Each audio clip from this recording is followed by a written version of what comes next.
Suprema Corte de Justicia de la Nación desechó los amparos de Electra, Nueva Electra del Milenio y TV Azteca, por lo cual deberán pagar 48.326.809.994 pesos al SAT. La Corte ratificó las sentencias del Tribunal Federal de Justicia Administrativa y de tribunales colegiados que ordenan el pago al fisco de las empresas de Ricardo Salinas.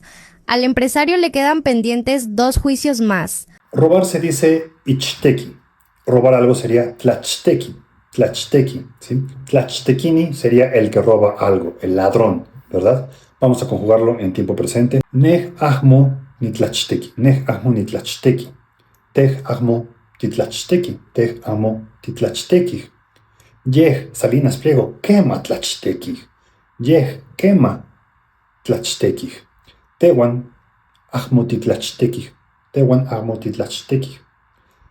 Anmewan ahmo antlachteki. Anmewan ahmo antlachteki.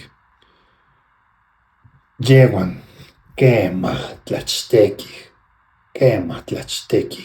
Y bueno, estamos viendo que en lengua náhuatl, obviamente, tlachteki significa robar algo, pero esto no es meramente una metáfora, porque ya ven que el náhuatl es muy metafórico. Esto es una conjugación que habla de la realidad.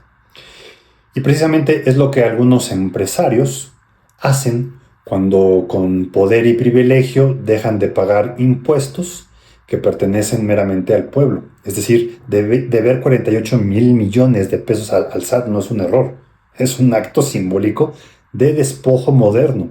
Y es que, a ver, desde la mirada de Enrique Dussel, ¿sí? Vamos a recordar que la ética nace del rostro del oprimido, nace del rostro del otro que ha sido negado.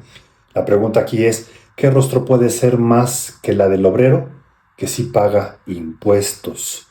¿Qué rostro más ignorado que el de los pueblos originarios? Mientras que las élites fiscales, pues bueno, se apropian obviamente de lo común, ¿verdad?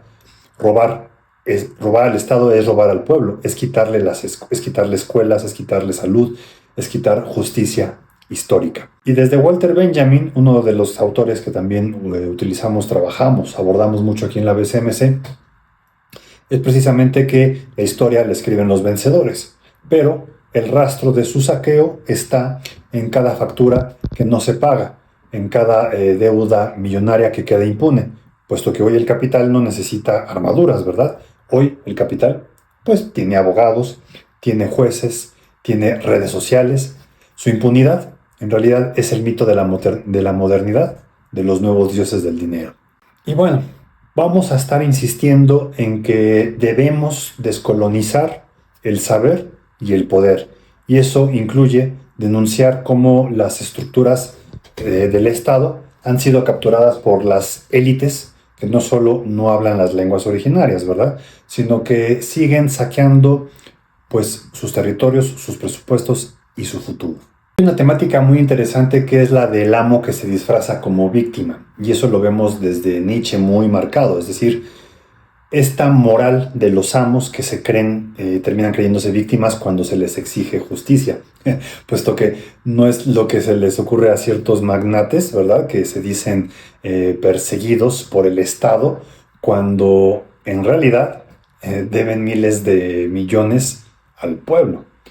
Y es que a final de cuentas hay un problema también con el tema del cómo nombramos las cosas, cómo estamos nombrando el mundo, ¿sí? Es decir, las teorías del lenguaje, ¿verdad? Que siempre decimos en la BCMC, los límites de mi mundo son los límites de mi lenguaje. Cuando decimos deudor fiscal, en realidad estamos hablando del ladrón del pueblo. Y ahí hay un problema, deberíamos de nombrarle como ladrón del pueblo, puesto que el lenguaje también se pone al servicio de la impunidad, ¿verdad? Inaltepet tlachtekini, inaltepet tlachtekini. Y pues el nuevo rostro del robo, el día de hoy, ¿no? El tlachtekini, el ladrón, ya no se esconde nada más así, ¿verdad? Ya se puede exhibir en redes sociales, ¿verdad? Ya puede burlarse en conferencias, se disfraza de empresario exitoso. Eso es muy importante, ¿verdad? El ladrón, el tlachtekini, hoy, actualmente, se disfraza de empresario exitoso.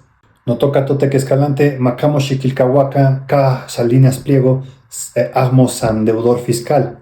Inaltepe tlachtekini. Es un ladrón del pueblo. Satepan titotasque y pan oxe video.